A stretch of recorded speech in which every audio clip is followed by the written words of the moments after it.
ওই জমি আমি দখল কইরাই ছাড়ু। চল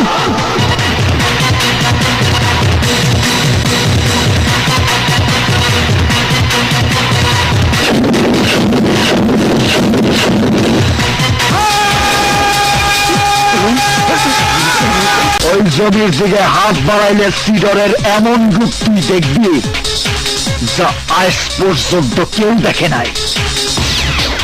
সিডরের মাইরা ফালায় আমি মুন্না হইতে চাইছিলাম তোর জন্য, শুধু তোর জন্য আমি সিডরে বাঁচায় রাখলাম। শুধু তোষ বলে ডাকস তাই, নইলে এমন কাম করতে তুই আমারে পাঠাইছিলি যার প্রতিশোধ দিতে শুধু তুই না, তোর এই পাপের রাজ্য আমি ছাড় করে দিয়ে যাইতাম।